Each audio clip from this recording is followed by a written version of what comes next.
সকাল সকাল রেগে যাচ্ছিস কেন রাজদীপ? হ্যাঁ, আজকে এতদিন পরে কেমন ঠান্ডা দিয়েছে রাজদীপ? এতদিন স্কুল ড্রেস, শুধু স্কুল ড্রেস পরে পাঠিয়েছি, আর এখন প্রচন্ড ঠান্ডা। হঠাৎ করে ঠান্ডা পড়ে গেছে। এই যে দাদু আর কি ঠান্ডা, সোয়েটার পরতে হয়েছে অবশেষে।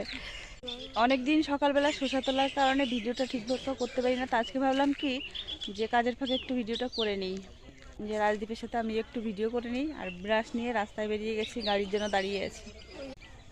আজকে কুয়াশা নেই কিন্তু প্রচণ্ড ঠান্ডা, তাই না বাবু? হ্যাঁ, কিছু বলো। আমার শাশুড়ি, এবার সবাই চাটা খাবো, মুখ টুক ধুয়ে। ওই যে আমাদের রান্নাঘর, তারপরে শশার জমিতে যাবো। শশার জমি এই দেখো, বুঝেছো, চারিদিকে শশা, চারিদিকে শশা, চারিদিকে শশা। গাড়ি এসে গেছে, রাজদীপের গাড়িতে উঠে বসে রাজদীপ।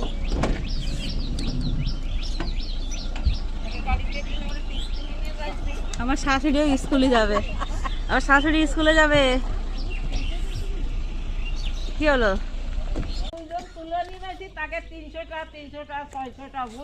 কালকে কত করে দিচ্ছে শুষা? হ্যাঁ, কালকে শুষা কত করে দিচ্ছে? তো শুষা 20 টাকা করে দিলেও তো লাভ থাকে না।